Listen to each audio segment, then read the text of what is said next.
Even though we hadn't seen each other for a month, Sean didn't say a word about my health and just demanded a divorce. I want a divorce from a wife who neither does household chores nor works. Don't expect any share of the property. That's what he said with a smirk on his face. Jessica was also grinning and clinging to his arm. I see. All right, divorce it is, I answered calmly. Sean looked surprised but soon shared a smile with Jessica. Luckily, Sean's unreflective nature played into my hands, allowing my plan to proceed without a hitch. After the divorce, I began my revenge plan against them. By the time it's complete, my illness should be better. Their crying faces will be my celebration. I'm Sophie, 47 years old, an illustrator and also a picture book author. I just love drawing. I have two childhood friends, Sean and Jessica, both very important to me. Sean is also my husband.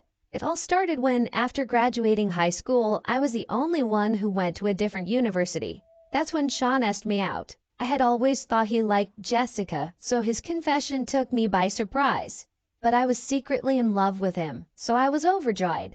After some thought, I consulted Jessica before starting to date Sean. Jessica had been somewhat of a troublemaker since middle school, always coveting what belonged to others. Back then, she would steal other people's lovers, only to discard them when she lost interest. This caused several issues, and her parents were worried. Still, for Sean and me, she was an important childhood friend, and we tried to spend as much time with her as possible. I married Sean at 25, but 4 years later, Jessica suddenly brought a fiancé, Matt, an excellent employee at a top company. Sophie, Sean, I've heard a lot about you from Jessica. I look forward to getting to know you better. He was a well-mannered man and soon became close with us. We would meet as a group of 4 during holidays, enjoying trips and searching for our favorite drinks. I thought our relationship was going well. But about 2 years after Jessica and Matt's marriage, our relationship started to crumble. It all began when Jessica got pregnant. Sean and I had decided not to have children. We liked children but weren't keen on taking care of them, preferring to enjoy our hobbies like drinking and traveling. We admired families with children, but that was enough for us. However, Sean's behavior changed after learning about Jessica's pregnancy. He quit smoking, which he wouldn't stop even when I asked for health reasons just because Jessica mentioned the smell. He even took paid leave to drive her to the hospital, clearly going beyond what a childhood friend would do. You know, if you stay too close to Jessica, Matt might feel uneasy, I warned him. But you're busy, right? It's terrible how indifferent you are, even when a pregnant childhood friend needs help, he retorted. I'm trying to help out, so I do the shopping, and when necessary, I run errands here and there. I think accompanying Jessica to the gynecologist is going a bit too far though, I said to Sean, who frowned in response. Then he stared at me intently and answered with anger, Jessica wants me to do this. She says she's scared of the checkups. I can't let her go alone when she's feeling like that. If she's scared, she should have Matt accompany her. Going with her every time makes it seem like you're the child's father, I argued. You're not going to be pregnant anytime soon, so what does it matter? Sean dismissed my advice, becoming gradually more irritated, and finally snapped, shut up. We rarely fought since our marriage, but ever since Jessica's pregnancy, we've been arguing more frequently. The situation didn't change after Jessica's delivery. Sean's time spent with her and her child, me, only increased. However, when Mia turned 5, an incident occurred. The night before Mia's preschool graduation, Sean was searching through the bedroom closet. What's wrong? Do you have a business dinner tomorrow? I asked, noticing his suit carelessly thrown on the bed. His workplace had a casual dress code except for formal meetings. No, I'm deciding what to wear for the graduation ceremony. Wait, you're planning to attend Mia's graduation? Matt can't make it, and Jessica asked me to come, he replied. That's just wrong. I protested loudly, causing Sean's expression to sour. I knew he sometimes picked up Mia from preschool, and I had also helped occasionally. That level of assistance was fine, but it was unusual for a father's friend to attend a graduation ceremony in his place, even if they were childhood friends. Are you still doubting my relationship with Jessica? I'm disappointed you can't be more supportive. It's not about that, I said. Regardless of what you say, I'm attending the ceremony tomorrow. Don't forget to iron my shirt, Sean declared, ending the conversation abruptly.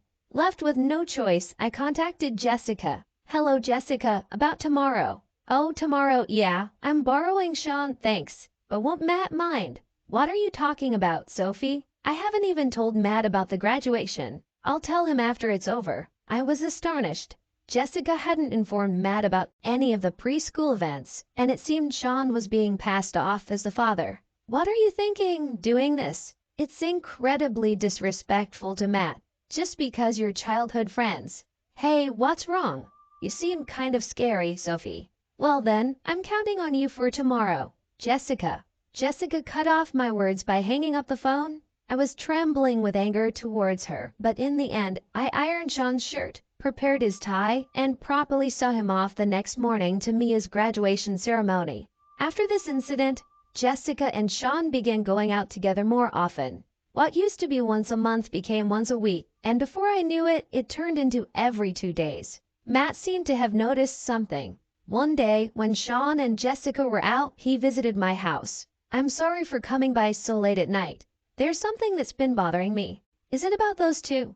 Yes. Take a look at this. Matt showed me the GPS records. He apparently installed it in Jessica's car. The records show they visited a lodging facility about 3 times a week. The dates were all days when Sean went out with her. The meaning was clear just by looking at Matt's face. What do you want to do, Matt? I want to take revenge on them. I feel the same.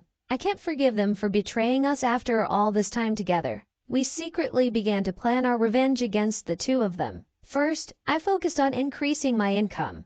I had reduced my work to focus on household chores after getting married, so my income had decreased significantly. Matt adjusted to work from home, and when Jessica and Sean were out, he brought Mia to my house and we both took care of her. Jessica and Sean, completely unaware of our relationship, made it easy to gather evidence. Just when we had enough evidence to execute our revenge, we were shocked to learn the truth about Mia. After much deliberation, Matt and I decided to wait with our revenge until she became an adult. We both didn't want to hurt young Mia. However, after waiting for 10 years, I was struck by a serious illness. It wasn't strange if I had to be hospitalized for a year or two. Although I could work from the hospital room, I had to reduce the workload. I immediately informed Matt of this and then discussed it with Sean. I see, I'll come to visit you sometimes. His response was as casual as any other conversation. He showed no interest in my condition or the illness. From his attitude, I painfully realized that Sean had lost his love for me. And it seemed to be true, as he only visited me once or twice a month. Time passed and Mia turned 15. She had been visiting me almost every day since I was hospitalized, but after her 15th birthday, something felt off. I asked Matt if he knew anything, but he didn't seem to know either. When I asked Mia, she just kept saying, "Don't worry about it." We were only left wondering, but the truth would be revealed by Sean, who unusually came to visit my hospital room. Hey, long time no see. Really, it has been a while. It's been a month since we last met. Sean, who entered the room without knocking, had changed a lot during the time I hadn't seen him, becoming quite flashy. Jessica followed him in. Without a word of concern for my health, Sean demanded a divorce. I'm divorcing a wife who does neither housework nor job. There will be no division of property. That's the situation. So Sophie, please take care of it. Sean said this with a smirking smile, while Jessica also grinned, clinging to his arm. I see. All right, divorce it is. When I agreed readily, Sean was surprised, but quickly exchanged smiles with Jessica. Sean's straightforward nature worked in my favor. It allowed my plan to proceed without any hitches. After the divorce was finalized, I began my plan for revenge against them. By the time I accomplish it, my illness should have improved. Their crying faces will be my celebration. I immediately called Matt, informing him of my transfer to another hospital and that a lawyer would handle any dealings with Sean and Jessica. Following this, Matt moved close to my new hospital, bringing Mia with him. And Mia started visiting me often. Although Mia still looked sad, she came to see me every day, which really made me happy.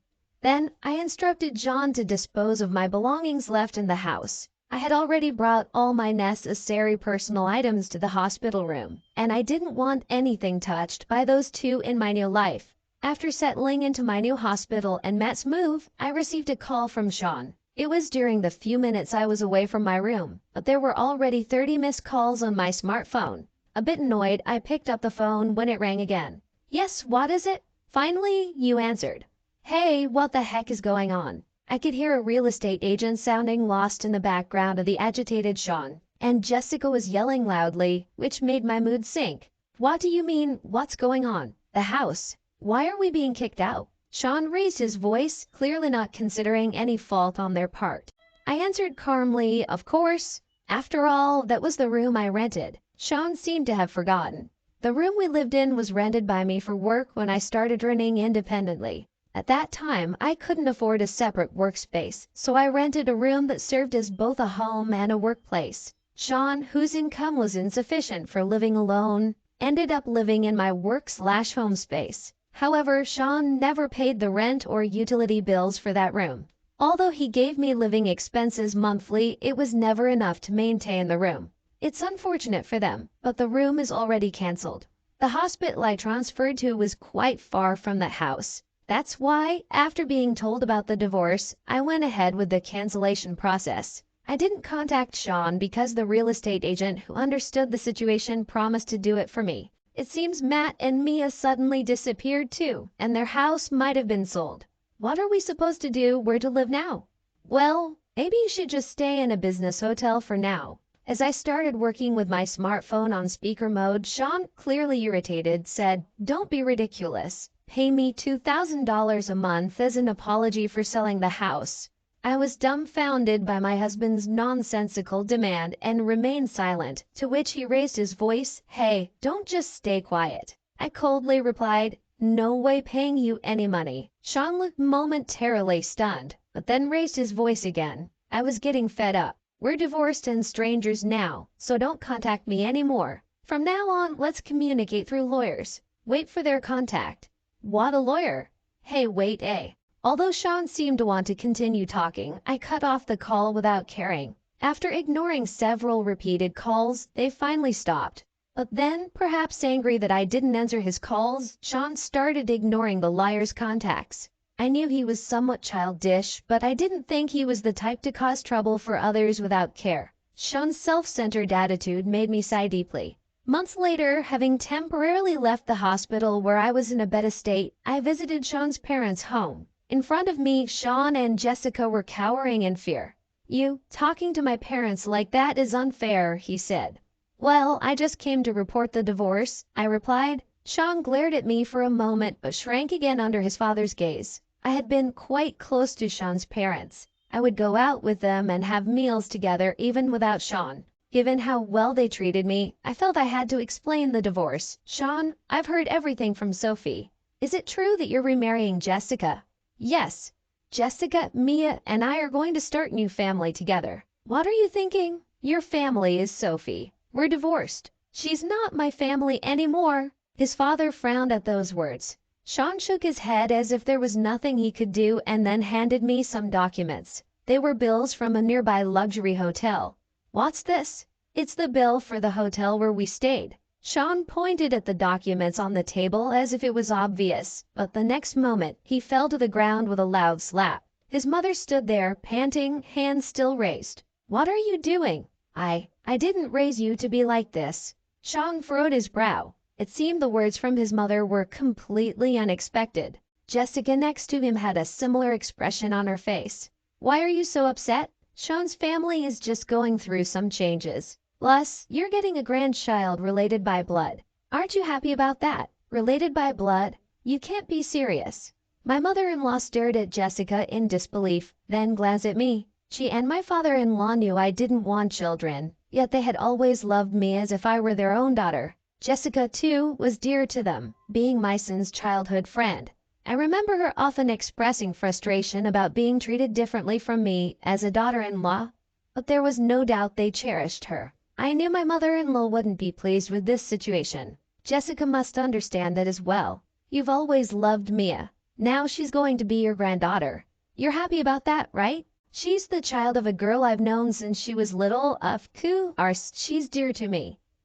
And it's Sean's child as well." Jessica showed no signs of remorse. In fact, she seemed genuinely puzzled by our lack of understanding, which sent chills down my spine. Then someone who had been silent spoke up. "Stop it, it's disgusting." Mia, who had been fiddling with her smartphone in the corner, spoke without looking up. The room fell silent.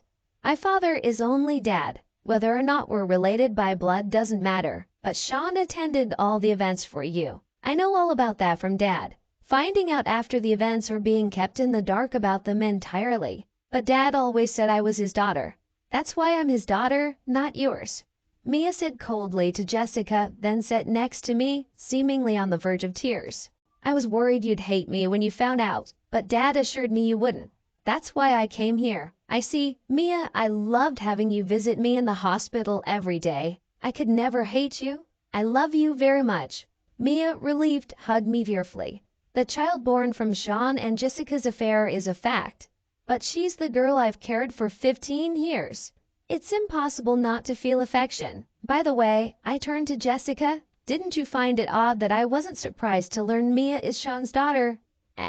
As Jessica gasped in surprise, another person entered the room. I've known all along, for the past 10 years, Emmet. Matt's sudden appearance clearly unsettled Jessica. She had been seeking a divorce from him recently, citing irreconcilable differences. I was truly shocked when you proposed divorce. Let me remind you, we're still not divorced. You haven't filed for it, have you noticed? Jessica had assumed Matt would handle all the divorce procedures. It's appalling how she leaves everything to others. So, Jessica is still my wife. And of course, Mia is still my daughter. After the divorce, she won't be my wife anymore. Obviously, Mia will always be my daughter, Jessica said, turning towards Mia. Mia frowned and, gripping my hand tightly, said, I don't want to be her daughter anymore. At this reaction, Jessica was at a loss for words and glared at me angrily. That's when Sean started laughing loudly. I see, so you two are like that. But even so, you can't live on Matt's income alone. Don't misunderstand. And Matt's income is twice what Jessica thinks it is, I said. No way, you're joking. Plus you, with your illness, it's impossible for you to work alone. It'll just be a miserable end. At Sean's big misunderstanding, I couldn't help but laugh. My sudden laughter made Sean's veins bulge in anger. Oh, you didn't know about my income, I said. Huh? It's probably not much anyway. Oh really? I make $900,000 a year. What? Sean's eyes widened and he stood there with his mouth open in shock. Jessica was also motionless next to him. In fact, over the last 10 years, I have gained fame as a children's book author. I have published essays, been interviewed, and soon one of my works is going to be made into a movie. My income had skyrocketed. That's a lie. It's not. Look here. I showed Jessica the screen of my smartphone, displaying my bank account's deposit records. Seeing the large monthly deposits, Jessica was speechless. Hey, Sophie, let's try again. What? What are you talking about? Blinded by the amount of money, Sean, and the furious Jessica, I watched their exchange with a detached gaze and said, if you two are planning to remarry, feel free. It's your life. Sophie, hey, wait. Of course, I ignored him. I held Mia's hand, greeted my in-laws, and left their house. Later, I heard that Sean, who had been working at my father-in-law's company, was often going out under the guise of business and ultimately got fired. He tried to contact me several times, but since I always reported it to my father-in-law, eventually he stopped trying to reach out. Jessica got divorced and lost custody. It seems she lost interest in Sean, who could no longer afford luxuries, and she stopped chasing him. Disowned by her family, I heard she lives alone in an old flat. Having never worked after marriage and with a personality of pushing responsibilities onto others, she couldn't find a full-time job. Still, to earn a living, she seems to be getting by on multiple part-time jobs. Since entering high school, Mia has been diligently studying every day with the hope of attending a prestigious university abroad in the future. With her serious personality, she has told me that her dream is to eventually translate my picture books and spread them around the world. As for myself, the picture books I've drawn are being turned into an anime, and I'm currently receiving proposals for merchandise. My health is improving steadily. Although I'm still hospitalized, my doctor has mentioned that I might be able to be discharged next year. Hoping for our happy days in future, I continue to write stories today,